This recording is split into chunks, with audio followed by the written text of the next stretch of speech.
वो किसी और का क्या ही नुकसान करेगी। मोहब्बत तो आम को खास बना दी थी और ये चला गया। बहुत खुशकिस्मत हूँ, मैं बहुत बुरी हूँ कि वो मुझे छोड़ तुम्हें उसे नुकसान ना पहुंचाने का वादा कहना जो कुछ सरासर। महानूर ड्रामे के अगले किश्त में हम देखेंगे महविश जैन से तो वादा कर आती है, लेकिन अब वो अपने दिल का क्या करे जो जैन के बिना रहने का तस्वुर भी नहीं कर सकता। रोती बिलखती घर में रह बैठती होती है और अपने आंसू छुपाने के लिए बारिश में भीग जाती है। बारिश में बहुत रोना लगती है। ये सारी चीज़ें महानूर अपने रूम के विंडो से देख रही होती हैं। उसे महविश के लिए बहुत बुरा लगता है। वो जाती है महविश के पास तो महविश उसे कहती है कि तुम बहुत अच्छी हो और मैं बहुत बुरी हूँ, शायद इसीलिए वो मुझे छोड़कर चला गया।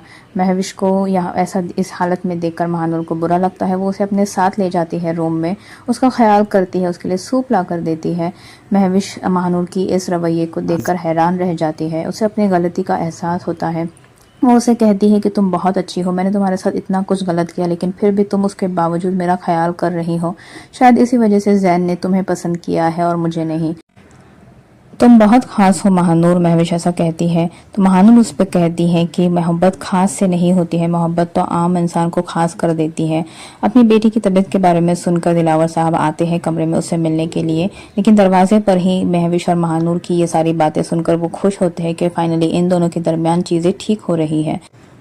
वहीं दूसरी तरफ जैन अपनी दोस्त मारिया के घर शादी का कार्ड देने जाता है। मारिया उसे देखकर और शादी की खबर सुनकर नाराज हो जाती है। वो उसे कहती है कि जिस लड़की की वजह से मेरा इतना नुकसान हुआ, मुझे इतनी परेशानी उठानी पड़ी, तुम उसी लड़की की बहन से शादी कर रहे हो, तो हो सकता है यहाँ पर मारिया शादी में शिरकत नहीं होंगी। उनको दुल्हन के जोड़े में तस्वुर करता है अपने रूम में और शादी से एक रात पहले उसे फोन कर कर अपने दिल की कैफियत सुनाता है कि कब ये रात गुजरेगी और कब कल का दिन आएगा और तुम मेरी हो जाएंगी।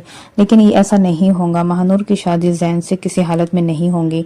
एन शादी के दिन ही इसके मामू मामी जरूर कुछ ना कुछ करेंगे और इसे अगवा करके सेठ अकरम के पास पहुंच जाएंगे।